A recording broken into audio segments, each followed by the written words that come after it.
gotta get, it has to be raw, right? The emotion has to be raw. Well, anyways, thank you so much for coming here, guys. Today. It's been a while. We wanted to do this back in July. It's been That's a true. long time coming. It's That's like true. manifested a podcast.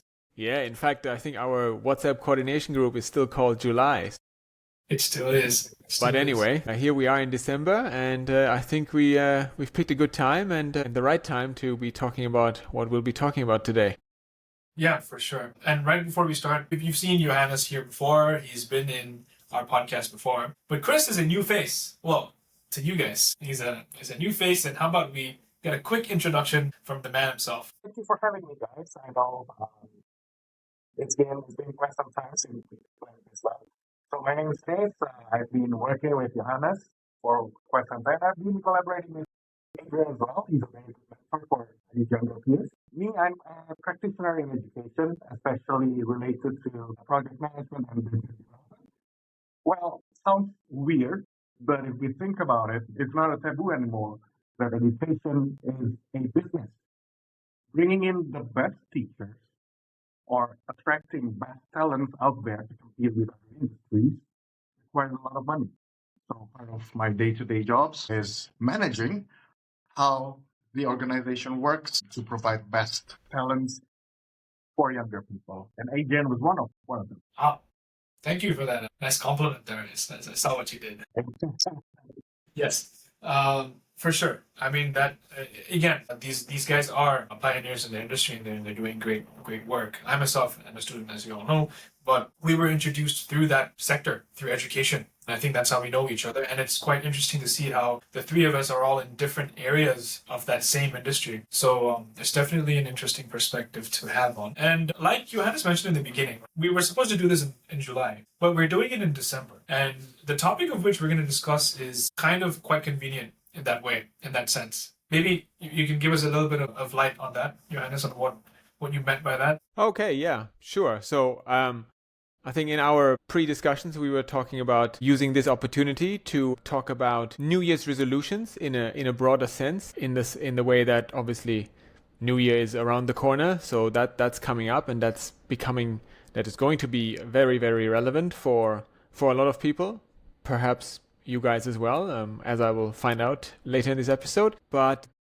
yeah, as someone who works as a health and performance coach, which I do outside of the line of work that Chris already mentioned that we're all in that field, this is just the time, right? This is where everyone's wanting to make change, and everyone thinks there's something magical about January 1st, where either the willpower that wasn't there for the last 12 months will suddenly appear, or some other motivation, some other drive will manifest itself and help you become someone or do something that for whatever reason you didn't do the last 12 months or however many years you've been wanting to do that. And I don't want to sound like I'm immune to this, right? I too procrastinate on things that I tell myself I want to achieve. And maybe we can go into some of those as well. So this is what this is all about. I think we'll have a chat about what each of us have in mind for the new year, and maybe see where the conversation takes us from there. Right. I mean, I know for a fact that for me itself, I generally don't keep New Year's resolutions because I'm a bit of a realist. I know I'm not going to end up doing any of that. So it's that concept. I mean, some people argue that the hope of you thinking you're going to do it is motivation enough. For instance, I know people who, I mean, it's kind of typical to say, right? They would go up and get a gym membership for an entire year. They will go up and pay the advance for the entire year. They'll be like, I'll do it for the entire year. It's not cheap. It's a big sum of money that these guys take per month. They'll do it. They'll show up for, okay, some people I know, they're quite, they listen to their own word. They go for a month. To me, a month is dedication enough. 30 days, it's not easy, but you put yourself in and bring yourself to go. But then afterwards, you're like, I'm a bit tired. Let me take a bit of a break. And you end up in that break limbo for the rest of the year. And that's a cycle that keeps repeating itself, right? And so I see to myself, I'm not in the position to, financially put myself in that position. I don't want to, go to the gym and pay like $80 a month. But more than the financial side is a bit of discipline as well. I know I like that discipline. So why bother making this resolution in the first place? That's an interesting take on it. How about you, Chris? Do you have any resolutions going forward, or did you have any this year, and how did they go, perhaps? I'm still in the midst of finding out because I think even for the same person, resolution might work or might not, right? There are years where I keep track of my goals and it works. And some years, I'm living throughout 30 plus years, there are years that I've seen my goals motivate me, because I've studied and I've seen myself fail in reaching it. So I guess we are here to listen to get insights from you guys as well about how can we make the goals that we set productive? How could we avoid the pitfalls of having a change taken guilt because we failed to achieve those? But I think generally it works for people and it works for some areas of life, right? We are not only talking about fitness and health. In general, the solution could be anything else. Financially, most people struggle to save money from their heavily earned salaries. Their savings are not as consistent as time goes by, unless they're wealthy, filthy rich like Adrian, I guess. But, you know, putting that logo on the chair like that, it costs money, right? So some people struggle to keep the same mental state, so I'd say, right? Because going to the gym is tangible, day to day you go there, you work out, but saving money is intangible in always, right? It's I'm not going to spend more than this amount of money this day, tomorrow, and next week, and so on. So yeah, I'm a success in some years, failed in some years, and I'm willing to listen about your insights. Well, yeah, I think one thing that we can all share is like going back to the fact that we're all in the education sector, right? One thing that we're all taught, and I think we tend to, and I know for a fact that the school that we were from, we did that, and that's mainly smart targets, right? We talk about them quite a lot, and I feel like it's not implemented a lot in real life outside of that environment. I feel because okay, personally, if you ask me, the reason why I think typically these goals and resolutions we set, the reason they don't work is because they tend to over exaggerate our capabilities of achieving them. That is, that achievable aspect, it's not necessarily very achievable, or it's for a long period of time, right? If a target or a goal is for a long period of time, it's more likely not going to happen because you have less control of what's going to happen in between. Anything can happen in between. So maybe we should go into smart targets of setting goals, right? Chris, you were mentioning something about how like setting specific goals in some years worked for you. Maybe if you reflect on those goals that worked, were they potentially goals that were in a shorter measurable time frame or took less effort to achieve, or the range of which you measure them really? Because I think you can get down to that aspect, right? It could be really just how you create and form that goal, that target that you set. Yeah, you speak like a corporate manager, You might sound like you're not saying, are you not in the army? Certainly, yes. I think what corporates and individuals do that succeed in a way is making their goals, their resolutions, their aspirations into things that motivate them in a sense. When you set it up, you're not setting yourself up to fail, right?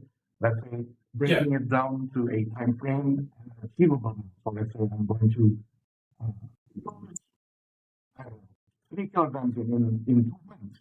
Some might say it's a very small target, but some people might argue that it's achievable, hence worth pursuing, right?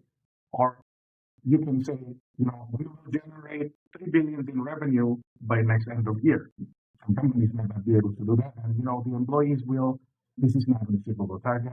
Why bother doing it in the very first place, right? So I guess it comes down to how can we make those goals motivate us instead of demotivate us.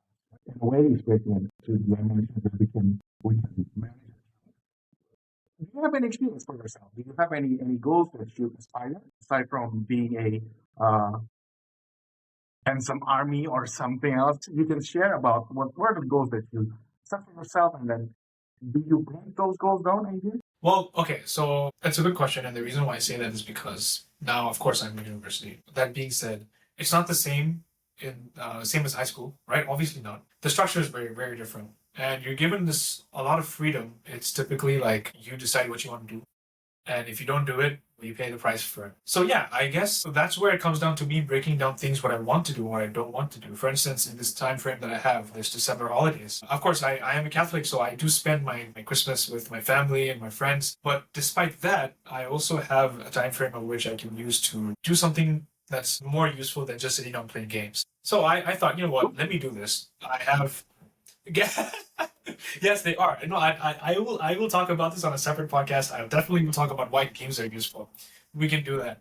But on a more serious note, I feel like, for instance, for me, I have a lot of work ahead of me because I mean, of course, studying is not that easy when you get to the higher educational level, but you have to follow certain targets and follow certain goals. If you don't do them, then you're kind of, you know, there's a lot of discourse. It's so messy, it's confusing. You don't know what's going on. It's easy to get what do you call snowballed on you, right?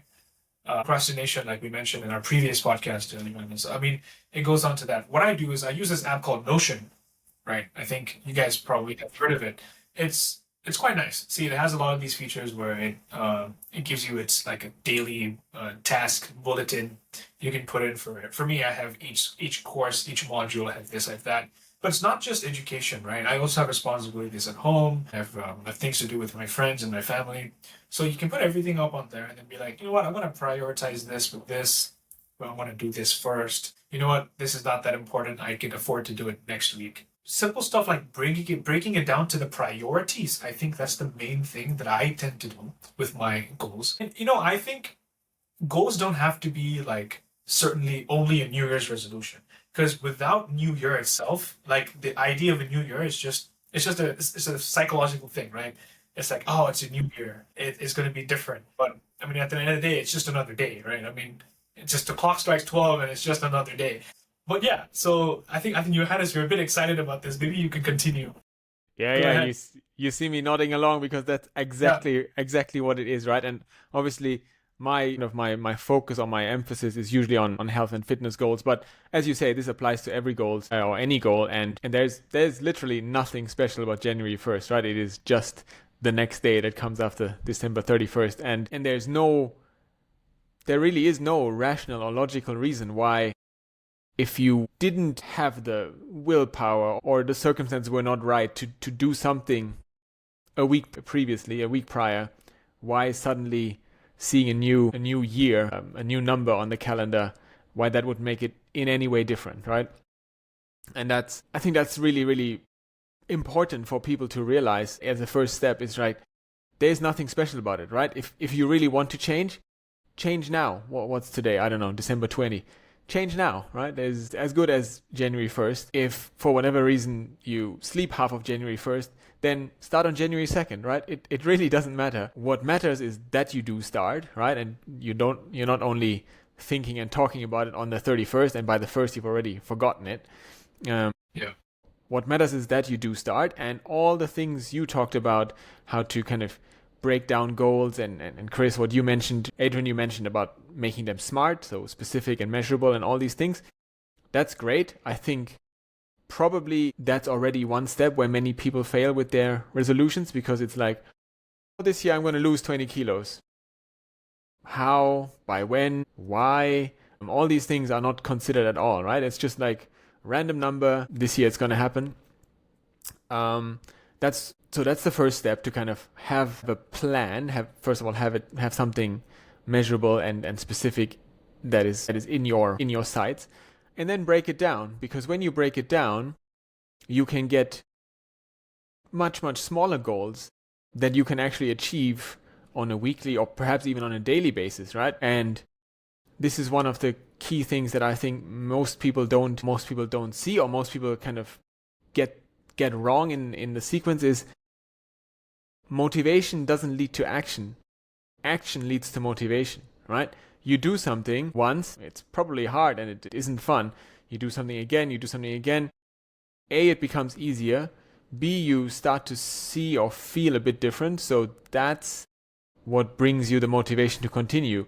Just to think that, oh, motivation will suddenly lead me to go to the gym 5 days a week.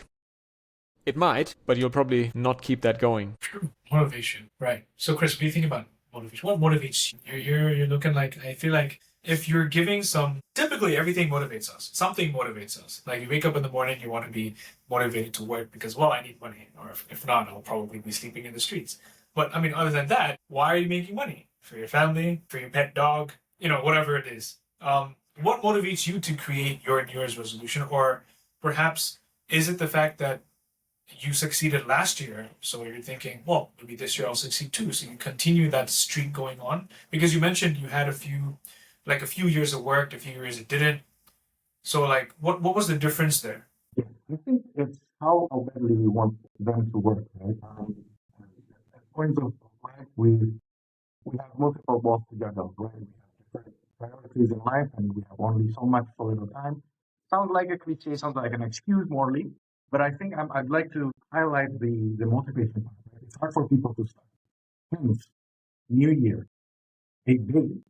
That's why fitness industry thrives, because when some people have a difficulty on starting, the fitness industry milks it, right?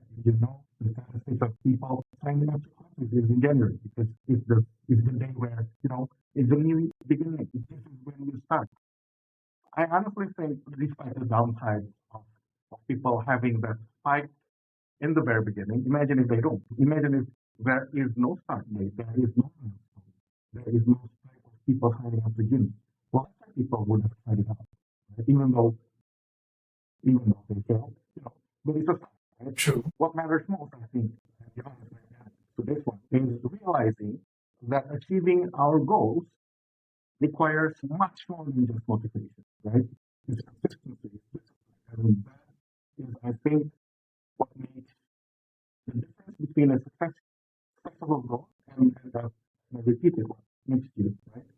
I know that there are some different strategies resulting around insurances that promotes their product more to the days when people receive their salary because it motivates people to, it, saving, subscribing to insurances for their own safety is a goal for some people, right?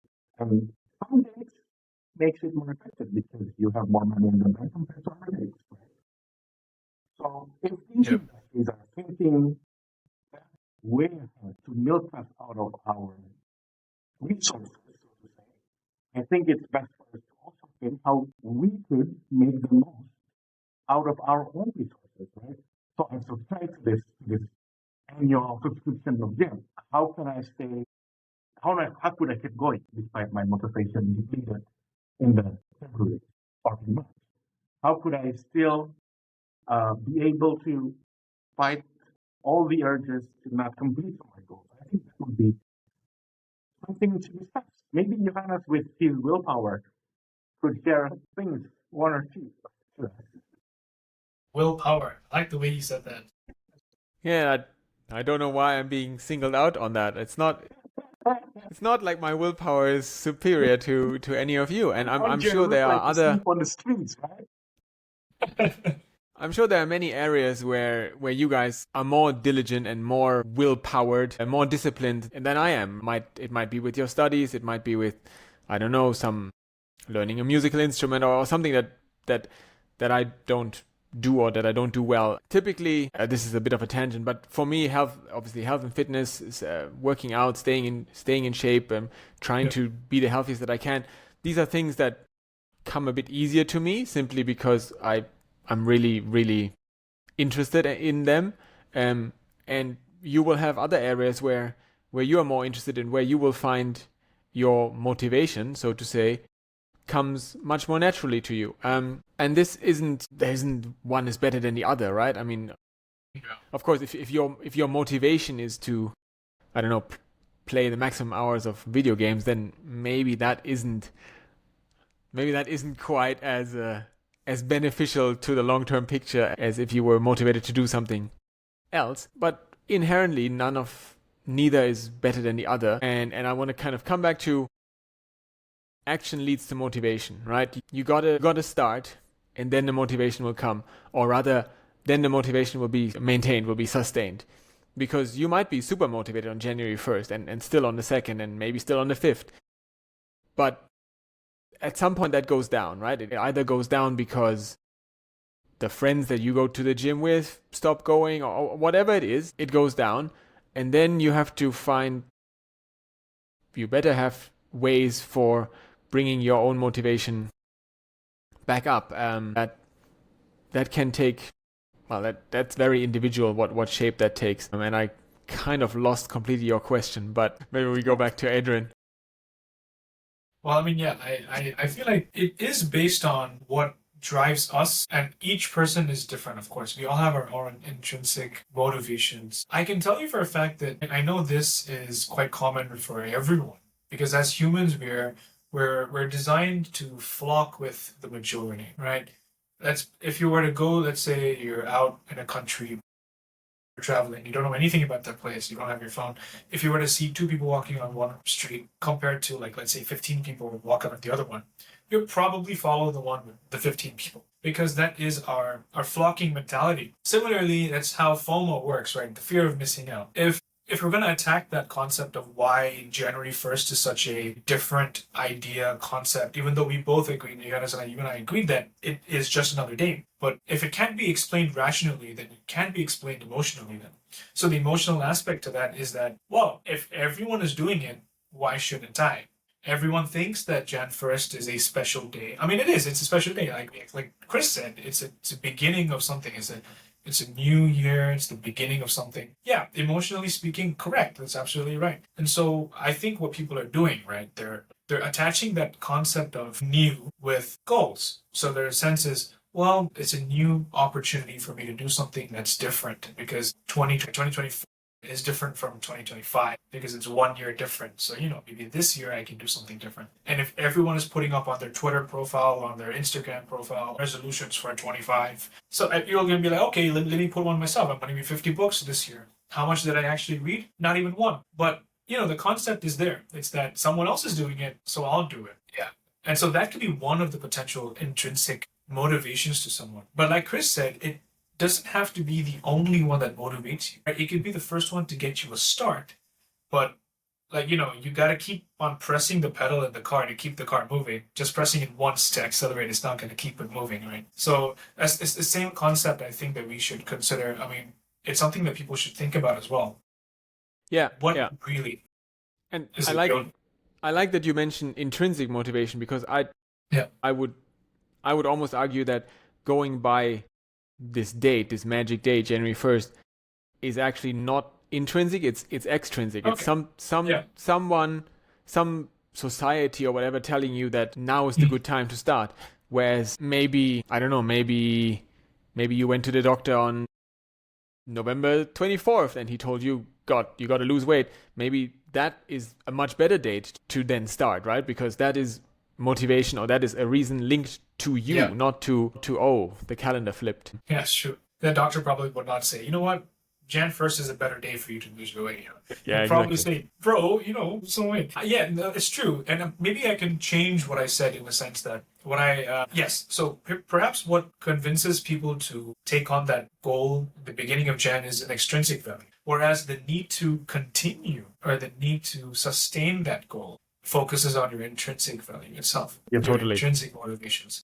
So then that's where it goes down to your support system. And I think that is the main one, right? Because not everyone is built to be alone. We're not creatures are meant to be alone. We need that care. Chris, I think we're entering a different topic. Well, we're here for you. But I mean, yes, we're not meant to be alone. So if you are, then I don't know. But if you yeah, maybe Chris is Batman and we just didn't know. Chris, no wonder. I've never seen him and Batman in the same room. Now that you mention it, it's true. So support system, we're not meant to be alone, right? So we're supposed to have some form of outside control. I mean, Johannes, you mentioned the fact that, one of the main reasons why people stop doing something, for instance, going to the gym, is because their friends stop going. So they have no reason to go. They're like, well, if my friend doesn't go, then why do I go?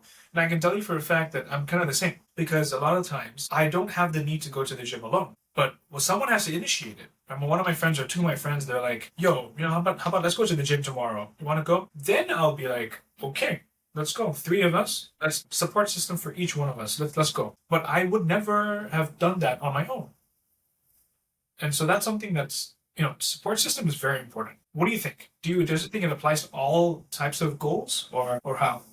I like it how you framed the sentence that way, because I think we established now that, whatever the goal is, some people have difficulties finding it. And we established, psychologically the external extrinsic motivation helps. That's why we need some dates, we need some reminders, either from the doctor, some friends, etc. But you've mentioned as well that you would never have started it without your friends, right? So I think I believe in this sentence, we are an average of 5 people around us. So if our circle is a hard worker, if they are the hardest working people in the room, they're always those who study the hardest. Even though we are a potato, I believe we will be a potato, a buff potato. We will be one of these two. I think we could need, and I believe your listeners are mainly people who understand how to, they want to reach a certain aspiration of their lives. They know how to set targets. But I think what trips most people in revolutions is when those motivations, the external, the extrinsic ones depleted, how could I continue with only the intrinsic ones? So maybe a question for both of you, right? What do you think, or what are your experiences to help ourselves, yourselves, avoid those guilt tripping, right? Because when you're so high in motivation, you failed once, I skipped the gym only once this week, and then in November, in March, I skipped 3 times, and then in April, I'm so guilt tripped that I missed more days than I'm coming to the gym. I feel like a failure. It's better for me to not come at all, right? What are your experiences in managing the guilt of not always being consistent to, create a new self? That's a thinker. Yeah, that's a tough one. I think, but you can probably never completely prevent or avoid it. But if you follow some of the strategies that we or that you guys talked about earlier, by making your goals very specific, very measurable, by understanding for yourself why this particular goal is important and why you want to achieve it, you already kind of set yourself the framework to, obviously not to guarantee that you don't fail, that you don't have any lapses, and then you get the guilt of not performing to the standard that you wanted to, but it makes the likelihood higher that you can follow what you set out. Because, and maybe this is the next step from having a smart goal, is to then actually break it down into smaller goals, so that you are almost regularly achieving a goal, right? It's not the end goal, but you are almost, I don't know, call it weekly or bi-weekly, monthly. You're checking a box, you're ticking, you're achieving. Yes, totally. Celebrate small wins. I mean, first of all, achieve small wins and then celebrate them. And really celebrate them, right? Don't just be like, okay, it's only 1 kilo and I still have 9 to go. Yeah. True. Be careful how you celebrate them. Don't undo your goal, undo your progress by celebrating it too hard. But in general, have a path where you can see the progress, and that helps. I think that can help you manage how you feel. And also, when you then do have a day or a week or whatever where you don't follow the plan, it's a little bit easier to come back, because your goal is actually quite small, right? It's like, okay, so this week I didn't go to the gym at all. So my goal for next week is the same. Let's go 3 times. And then you can much more easily reset, versus my goal is still the 10 kilos and I haven't achieved anything, or maybe even I've kind of undone the success that I've had. So now I'm a failure. So there's a bit of that flexibility, right? And I feel like what you mentioned guilt tripping yourself, right? And I think it's true. I think we subconsciously do that sometimes. It happens to the best of us as well. But I often like to think to myself, right? There's a saying, of course, comparison is a thief of joy, right? And I know it might not sound like very relevant, but it's really relevant, because we tend to compare ourselves to other people who have similar goals and are achieving them at different paces. Sometimes it can be in a positive way by saying, this guy's kind of slow, I'm doing better than him. Which, I mean, I'm not saying it's good, but it kind of motivates us in that way. But it could be the other way. It could be that he's doing so much better than me and I'm still here. And that causes that guilt trip. that sense of comparison. That okay, no, I'm not doing as much as I can do. Yeah. And this is proven to be not good, especially if I was to put it in terms of gym terms, because you both would understand it much more clearly. Let's say I'm weight training. The guy next to me is doing 15 kgs, right? And I'm just here doing 5. But he doesn't know that I'm doing 20 reps of this and he's doing 5 reps of that. So it's about you being consistent. Am I being like, so the guy's like, you're so weak, you're doing 5 kgs. Look at me, I'm doing 25. But he can do like 5.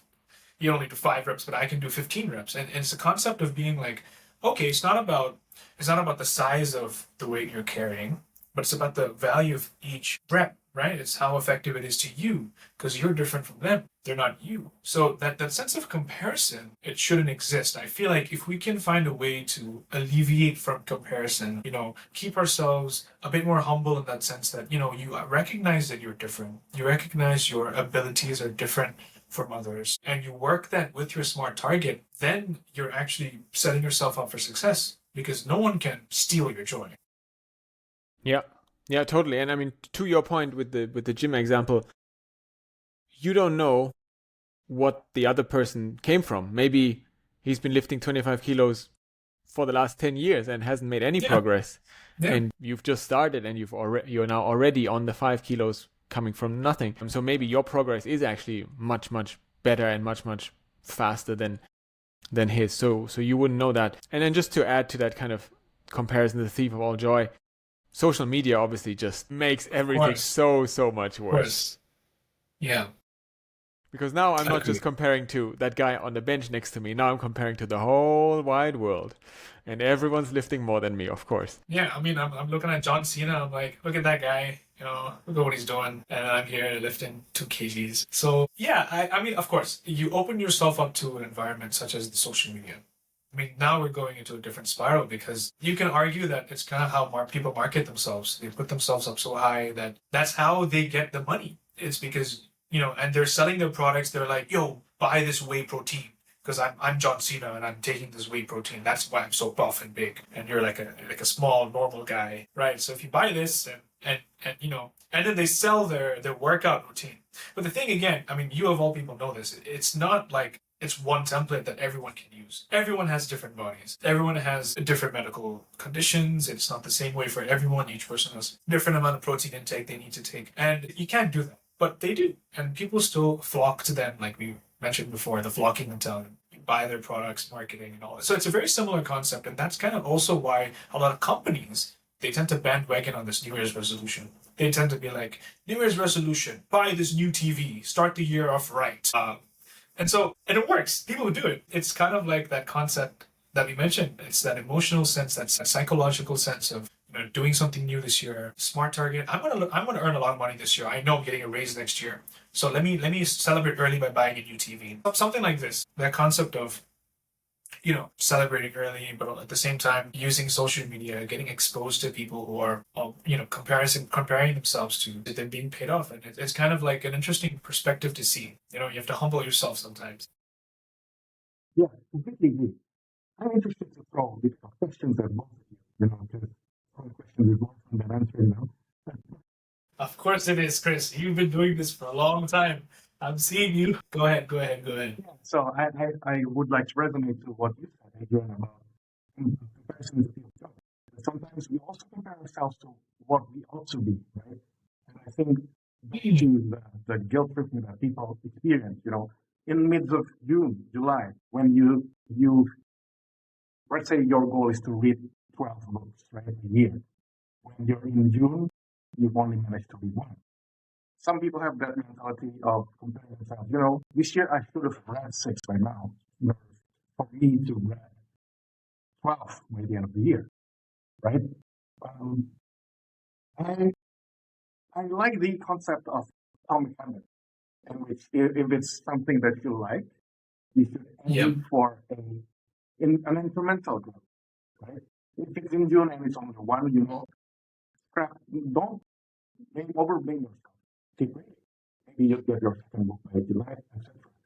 But this is what I want you at top 1, with that mentality, with that same mentality. Arguably, people would be okay and content with reading 3 books at the end of the year, right? You might say that it's better than reading just one, of course. But how important it is for you, do you feel, for those people who are able to, always be on the clock, on their gym, maintaining their habits, and they achieve 12 books a year? What do you think? What do we think about them? Like their ability to achieve What, that? Is that the question? should I always be, in a sense, keep punishing myself or try to always scrape the motivations in order? It doesn't matter. I need to get 12 by the end of the year. No excuses, no contents, no living being content by only reading 4, even though 4 is better than 1. Right? Because some people argue that if you have that mentality of being content, you only achieve a small thing. Better Yeah. than achieving nothing, of course, but you will never be this great compared to all those people. Okay. Again, I'm comparing. Yeah. I mean, again, and I think it's an interesting thing you mentioned because there are two extremes, right? There are some people.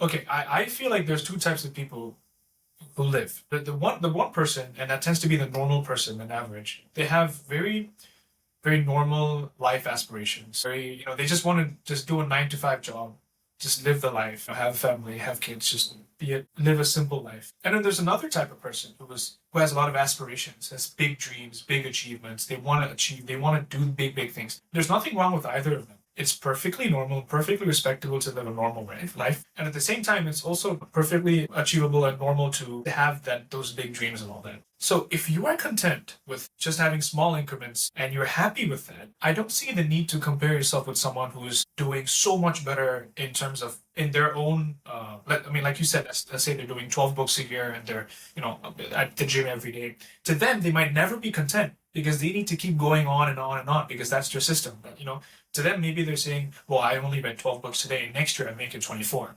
And then a year after that, I'm doing 32 onward, plus, and I keep going up and up. But you're like, hey, I like these 4 books. I'm happy.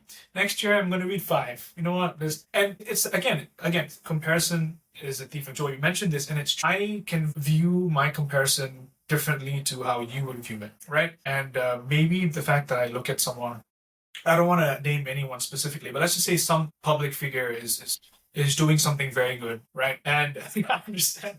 Yeah, let's just say they're doing something really nice, and I want to compare myself to that. I'm like, okay, yes, okay, that's good. They're doing that, but I'm happy with what I'm doing. I'm happy with that, and that can also motivate you in some ways. I could be like, okay, they're doing their own thing, but you know what? I like what I'm doing.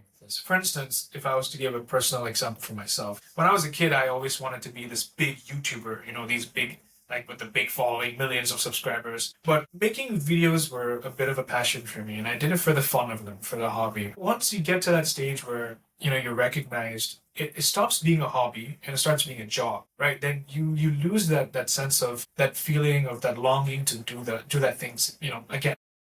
And that's something that to me, I'm like, I'm content with my 800 subscribers. I don't want 800,000 subscribers, even if I wanted to. And so it's that recognition of knowing where I am and knowing how content I am. And that's perfectly fine, right? I mean, no one's going to say anything wrong about that. So that's my answer to you, Chris. I think it all matters on where you stand. If you're content with something, why bother comparing yourself to someone who's doing something that's different to them? They could not be content. You never know, right? Yeah, and I think to add or to kind of address your question as well, Chris, I think, is there a risk that if you set yourself a goal, and then you don't achieve that goal, and then in your mind you kind of reframe it and be like, oh, well, that was actually good enough? Is there a risk that you're going to be on a slippery slope where suddenly your goals get lower and lower and lower? Maybe there is, right? Maybe there is, maybe there isn't. But I think people usually overestimate how much they can achieve in a year and underestimate what they can achieve in 10 years or in a lifetime, right? If you only read, I'm going to say only, but actually it's probably more than a lot of people do, but if you only read 4 books a year, that's still going to be 40 in 10 years. That's still going to be a couple of hundred over your lifetime. That's a lot more than many people ever read, I would assume. So, and the same with health goals, with fitness. If you only go to the gym once a week, But if you're consistent with that, that's 52 sessions in a year. That's probably also a lot more than most people do. Of course, there's perhaps a bit of a risk of kind of lowering your own benchmark and lowering your standards by always accepting, I didn't meet my goal, I met half of it, and I'm fine with that. Next year, already your goal is lower, and you only meet half of it. Of course, there's that risk, but I don't know how much of a problem that necessarily is, because you're still progressing. Maybe slower, but you're still progressing. Yeah, Exactly. I think that's a perfect way of saying it. Yeah, it's a marathon on us. We all go at different paces, comfortable paces. I think we should stick to that. But I think the most important fact that I think we should all consider, and I think this is a good way to end the session, I think, is about not about how fast you're going or following someone else's pace. It's about finding your own pace, right? Going through that journey to recognize how fast you want to go and how you want to get there. It's a process, and no one's going to judge you for how long you take to do it or whether you take to find it or not. I mean, it's a part of the process. Be that Jan 1st or be it tomorrow, December 20th. It doesn't make a difference. What the day makes this difference is the day that you decide to do it. And so if you decide to make a difference, make a change, go for it. No one's stopping you. Love it. Perfect. Couldn't have I said like it better. stuff. Couldn't have said it better. I think let's leave sure. people with that. Yes, we can let it sit, let it rest, let the dish rest. And I think, once again, thank you so much, Johannes and Chris, for coming in today. We've been trying to do this for months on end. Finally, we got a chance to do it, and I think it's been a fruitful session. Definitely, a lot of people will benefit a lot and take away quite a lot of insightful things we've talked today. And I think Chris is you should be the moderator next time, because you ask a lot of questions, putting us in spots. You're a sneaky little individual, I have to admit, sneaky guy. Yeah, so definitely, we'll definitely have Chris over in another podcast as well. This is Johannes' second time. We should even it out with Chris having another one. So we'll definitely do that. Yeah, of course. Then, in that case, I guess, bye-bye then. Thank you, Edwin. Thank you, Chris. Great to catch you No all. worries. All right, guys, take care.